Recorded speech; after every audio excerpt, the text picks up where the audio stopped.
a broken down old Porsche. Now there's a concept. I was driving home the other night and I heard this thud right from this area here, and it turns out that I somehow managed to break the generator pulley and the belt went flying off. So now we're going to change it today, and I've got the new parts from Pelican Parts, and problem being though is the groove that is sitting right there that I need for the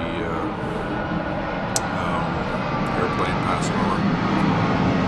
The groove that I need to hold put a screwdriver in the hole, well, it's not there anymore, so we're going to try and get creative with a pair of vice grips and see how it works. Wish me luck.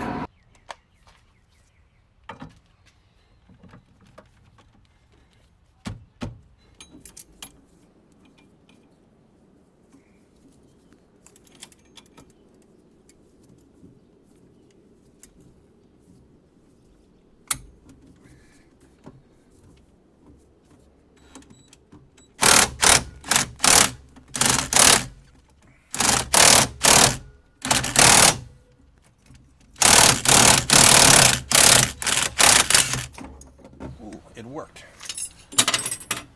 Okay, we got some.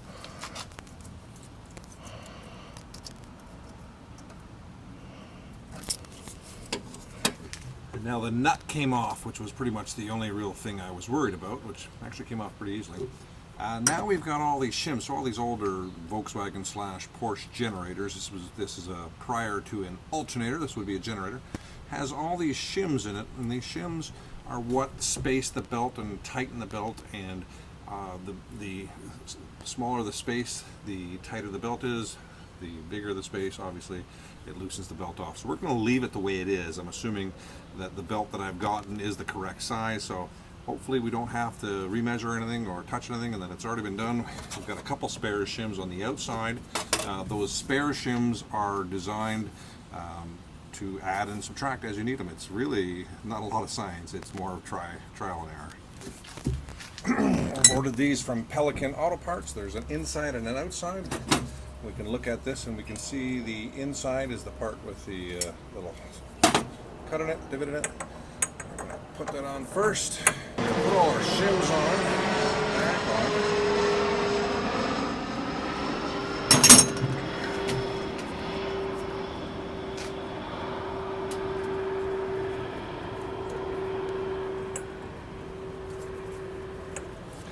Shims actually are a little more fussy than they would appear.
And now I've got the proper tools at work. I'll torque this tomorrow at work, but it looks like it's going to be okay.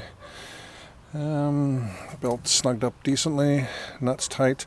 Like I said, tomorrow after I've driven it back into work, I'll get the torque wrench out and figure out a way to lock this, and we'll give it a torque.